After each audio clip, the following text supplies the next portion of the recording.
میگذارن ما از خونه تا بریم دکون رو ما حمله میکنن، نمیتونیم از خونه در بیاییم، هر جا میریم حمله میکنن. در منطقه اصلا مردم نمیتونن از سگا در میارن، چیزی هم نمیکنن، نمیان میکشن سگا، پارس میکنن رو مردم، از مردم گاز میگیرن، هم نمیذارن کسانی که از خان چیز از دکون چیزی بگیرن حمله میکنن رو ما. بسم الله الرحمن الرحیم.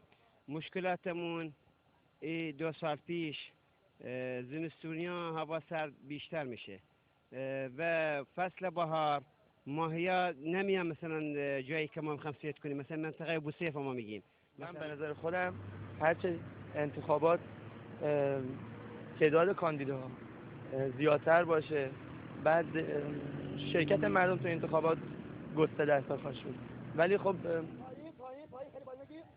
الله اکبر الله اکبر خطرناکه ولی امکانیات نیست، شهرداری کمک نمیکنه. فکر میکنید که حضور مردم فردا در راهپیمایی چطور باشه؟ یعنی بهتر باشه، برامون باشه، برای بچه‌مون باشه، مثلا برای ملتمون باشه. افتخار داریم، افتخار میکنیم بچه‌مون بیاریم بیرون، اونا راهپیمایی کنیم. فکر میکنید که راهپیمایی فردا چه پیامی برای بوش داشته باشه؟ برای بچه‌مون هوشی، مثلا برای بچه کوچیک میفهمن اسلام چطوریه، اونا دینمون چطوریه، مثلا همینطوری. بچه‌های ما الان، جوانهای ما توی زمان انقلاب نبودن، ولی با این حال میبینیم که تو راهپیمایی‌ها و برنامه‌های مختلف شرکت گسترده دارن. فکر میکنید چرا به این شکل هست؟ شرکت میکنن دیگه، برای خودشون مثلا افتخار برای خودشونه، یه چیزی بلدن، مثلا راهپیمایی چطوریه، اسلام چطوریه، دینشون چطوریه، اینجوری باشن. صدای بهمن هست. شما توی راهپیمایی شرکت میکنین؟ چرا؟ ما دخترام همش مدرسه میان شرکت میکنه. توی راهپیمایی فردا بهترین شعاری که میتونید بدید چی هست؟ والله نمیدونم، بی ادب رفت.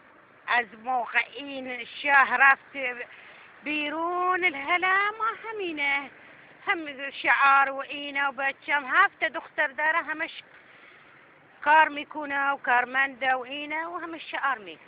ما هم همینطور را میره. فکر میکنید حضور مردم در راهپیمایی فردا چطور باشه؟ والا چی میدونم، وای نداری چی بدونم. چه پیامی راهپیمایی فردا برای آمریکا داره؟ والا پیام خوبی داره. یه مشتی تو دهن امریکا خواهیم زد. از تقریبا از اول انقلاب تا حالا زده بودیم و این فردا انشاءالله هم تو دهن امریکا خواهیم زد. شما چه مشکلی دارید این زمینه؟ چون این شط را بستند، الان همه زمین ها خراب شدن، به دور آب نمیره همونجا، برای همین زمین های پولنا با همین شلامچه زمین های مردم همه راه رفتن. متر نمیدونم، فکر کنم 3 تومن دادن همونجا. نماینده که میاد رای خرید فروش میکنه نماینده نیست. این به قول شهید بهشتی رحمت الله علیه که میگفت ما تشنه خدمت، اینا تشنه قدرت هستن، اینا شیفته خدمت نیستن. باید انجام بدن. این یک تفکیک شرعی است، تفکیک شرعی است، باید انجام بدن. این یک تفکیک شرعی است. میدونید 13 آبان چه روزیه؟ بله، روز خنثی شدن لانه جاسوسی توسط دانش آموزان. امروز یادآور کدام یک از خاطرات و حوادث انقلابیه؟ برای اینکه روز دانش آموز است. نه، تسخیر لانه جاسوسی تبدیل امام به ترکیه. خب امروز یادآور کدام یک از خاطرات و حوادث انقلابه؟ ترکیب امام قرآن. خب میدونید 13 آبان چه روزیه؟ 13 آبان نه.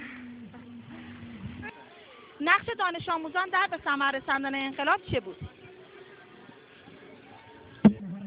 13 آبان یادآور کدام یک از حوادث انقلابیه؟ یادآور 50 شهید تهرانی بود که ناجوان مردانه به شهادت رسیدن به دست سفارت آمریکا که در آنجا در ایتالیا انجام دادن که اونا رو بکشن.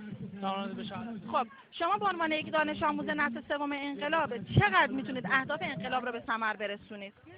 ما راه اون دانش آموزا رو ادامه بدیم تا شهادت، اونا رو ادامه میدیم تا ببینیم لانه جاسوسی آمریکا نمیتونه هیچ غلطی بکنه. دستتون در نکنه. میدونی امروز چه روزیه؟ و امروز روز 13 آبان روز دانش آموز و تغییر لانه جاسوسی آمریکاست. خب شما به عنوان یک دانش آموز نسل سوم انقلابی هدفتون از شرکت در راهپیمایی چی بوده؟ هدفم این بوده که به آمریکا یه مشت محکم بزنم و بهش بگم هیچ غلطی نمیتونی بکنی، ما همه متحدیم و میتونیم یک جهان، یک ایران یک ایران محکم و پرقدرت و ایران آمریکا کیه؟ بیخیال برو آمریکا خودم. میدونید 13 آبان چه روزیه؟ روز دانش آموزه. میدونید 13 آبان چه روزیه؟ روز دانش آموزه. خب میدونی امروز یادآور کدوم یک از حادثه انقلابه؟ حادثه شهدا.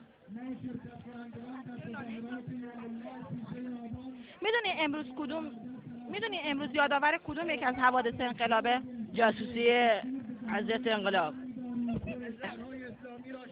میدونید امروز چه روزیه؟ بله امروز پیروزی 13 آبان روز دانش آموزه. میدونید امروز یادآور کدام یک از حوادث انقلابه؟ حسین شهیده. میدونی امروز یادآور کدام یک از حوادث انقلابه؟ تبعید امام خمینی و تبعید جاسوسی. شما به عنوان یک دانش آموز نسل سوم انقلاب هدفتون از شرکت در راهپیمایی روز 13 آبان چی بوده؟ نمیدونم.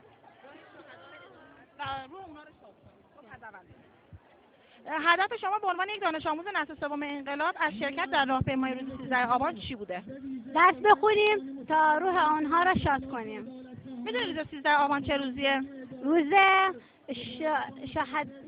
شهادت